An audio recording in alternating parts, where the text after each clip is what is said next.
Assalamualaikum, welcome back to Kita United, aku Syahid. Dan hari ini kita akan bincang sedikit berkenaan perlawanan Man United menentang Bournemouth yang berlangsung pada pukul 4 pagi waktu Malaysia hari Selasa. Okey, perlawanan ini berakhir dengan jaringan 4-sama hasil jaringan daripada Matheus Cunha, Fernandes, Casemiro dan juga Amad Diallo. Manakala jaringan yang dijaringkan oleh pemain-pemain Bournemouth adalah daripada Semenyo, Evanilson, Tavernier dan juga Junior Kropi.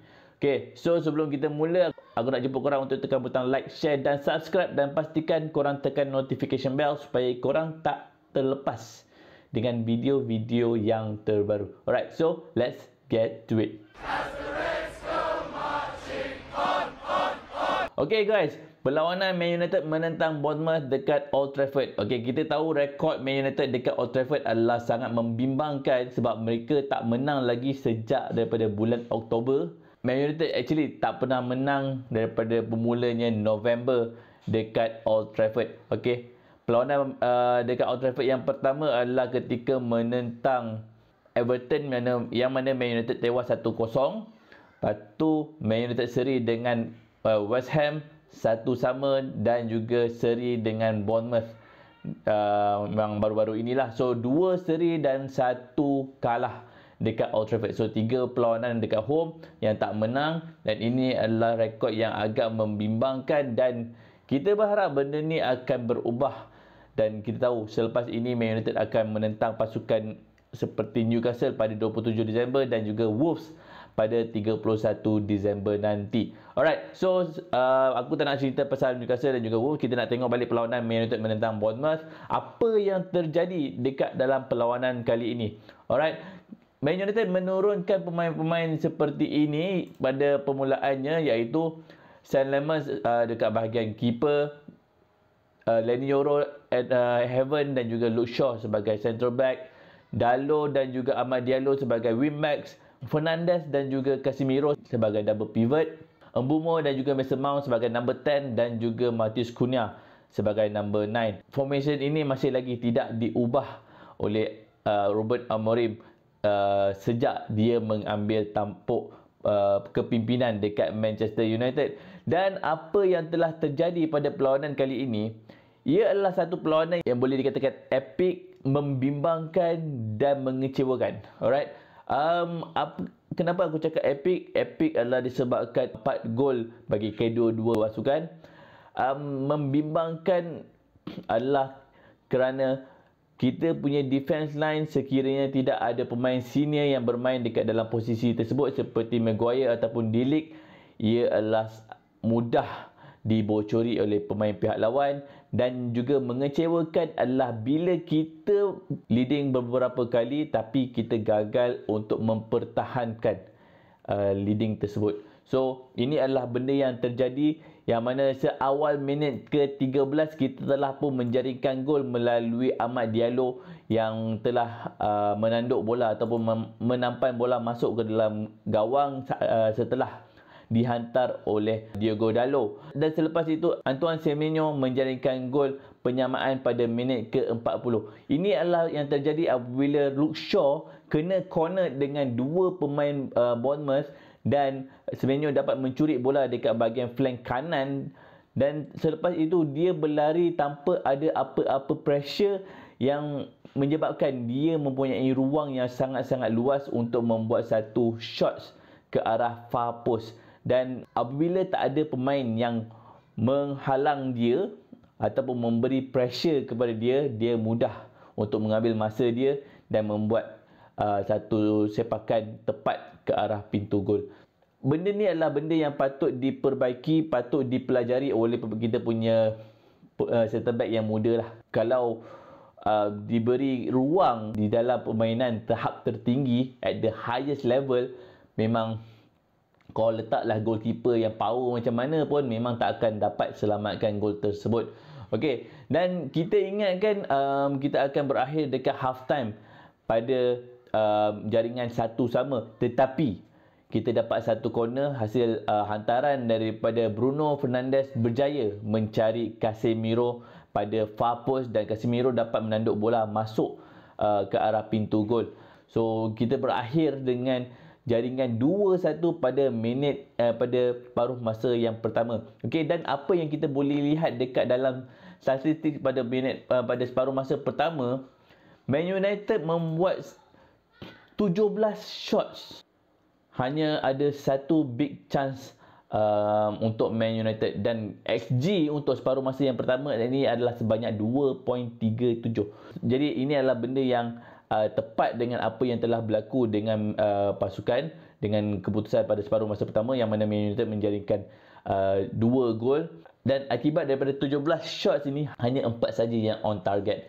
So ini adalah sangat mengecewakan lah kalau kita tengokkan pada statistik ini, iaitu lebih kurang 25% saja yang hit on target. Lebih rendah berbanding dengan perlawanan Man United menentang Wolverhampton pada minggu lepas, yang mana Man United berjaya membuat lebih kurang 5 ke 6 shot on target, dan juga daripada 15 atau 16 total shot. So lebih tinggi. Sebab benda ni tak boleh jadi macam ni. Kalau you ada banyak shots, you ada banyak chance untuk menjaringkan gol, you patut at least hit the target. Apabila berlangsungnya separuh masa kedua, aku berharapkan Man United akan memula dengan langkah kanan, akan bermula dengan at the front foot. Tetapi apa yang terjadi adalah yang sebaliknya, yang mana baru je perlawanan tu bermula, lebih kurang pada minit ke 47 ke 48 macam tu, pada minit ke 46 actually, Evanescence dapat menjaringkan gol penyamaan.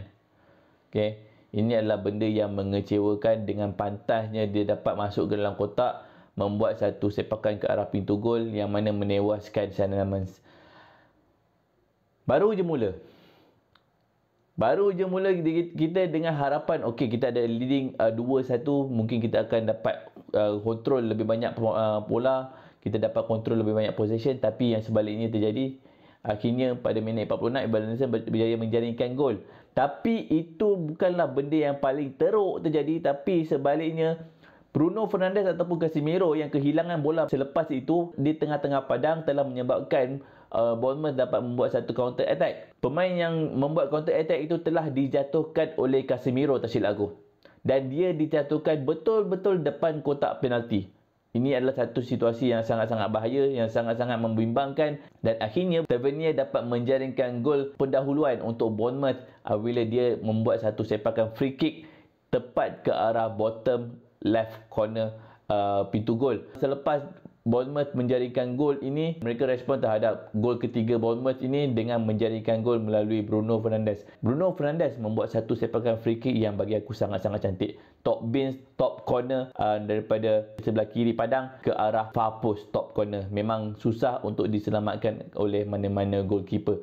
So itu adalah satu free kick yang sangat-sangat cantik, dan tak lama lepas tu, 2 minit selepas itu, satu counter attack yang telah dilakukan oleh Bryan Mbeumo kemudian disambut oleh Benjamin Sesko, dan dia telah membuat satu hantaran ke arah Matheus Cunha yang berada dekat dalam kotak, menewaskan satu pemain dan membuat finishing yang sangat-sangat mudah ketika dalam posisi one on one dengan goalkeeper, dan telah meletakkan Man United 4-3 di hadapan sekali lagi.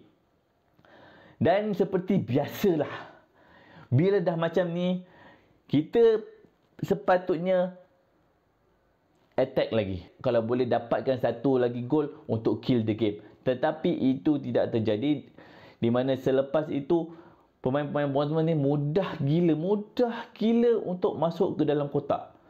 Memang mengecewakan sebab kita dah penat-penat buat comeback, dan mudah je 5 minit lepas tu Junior Krupi telah membuat satu sepakan ke arah pintu gol selepas dia menerima bola daripada Justin Kluivert, tak silap aku, dan dia membuat satu sepakan ke arah near post, menewaskan Sean Lemans.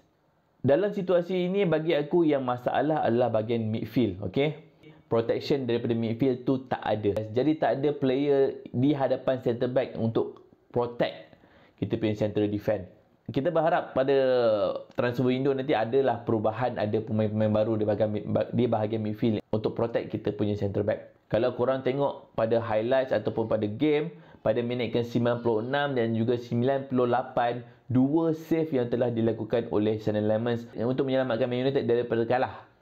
Okey, dua world class save yang dilakukan oleh Sean Lemans ini telah menyebabkan Man United kekal dengan jaringan 4 sama Tapi sekiranya on the other bad day ataupun hari-hari yang mungkin tidak bernasib baik ataupun yang malang untuk Man United mungkin akan kalah lebih kurang 5-4 ataupun 6-4. Kita boleh menang, kita boleh kalah tapi kita dapat seri. Okay, the positive point is kita masih dapat 1 point. Tapi the negative point is kita masih lagi tak menang dekat Old Trafford untuk kali ketiga. Dan the positive point lagi satu adalah kita punya attacking okay, kita boleh attack dengan baik, tapi at the same time defense memberikan kita masalah yang sangat-sangat besar.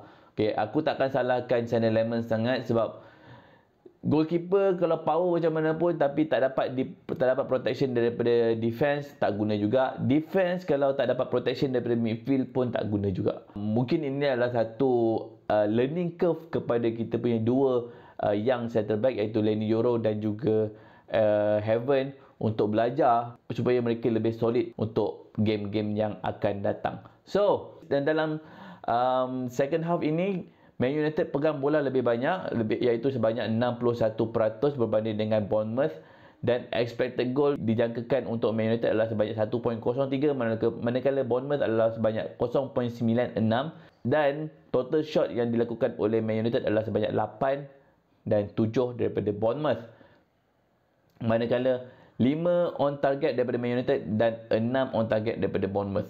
Nampak?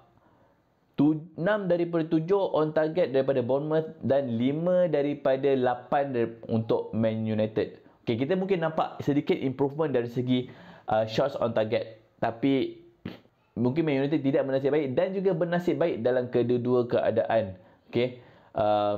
Bernasib baik, Bournemouth tak dapat menjadikan lebih banyak gol daripada shots on target tersebut, dan tidak bernasib baik adalah sebab Man United tidak dapat menjadikan gol lebih banyak berbanding dengan shots on target yang mereka register untuk perlawanan kali ini. So, aku rasa perlawanan ini adalah satu perlawanan yang antara perlawanan yang the best Man United main untuk season kali ini attacking wise, tetapi antara yang terburuk dari segi defensive wise. Dia ada kedua-duanya dekat dalam satu perlawanan. Amorim perlu improve Man United punya defensive pattern. Dan selepas ini mereka akan bertemu dengan Aston Villa, satu perlawanan yang memang agak payah sebab Aston Villa pun tengah on form, dan selepas itu mereka akan bertemu Newcastle dekat home pada 27 Disember sebelum mereka bertemu dengan Wolves dekat Old Trafford pada 31 Disember untuk menamatkan perlawanan pada tahun 2025. So, apakah pendapat korang berkenaan dengan Man United menentang Bournemouth ini? Korang boleh komen dekat bawah, dan thank you for watching, dan aku akan jumpa korang dalam next video. Bye-bye.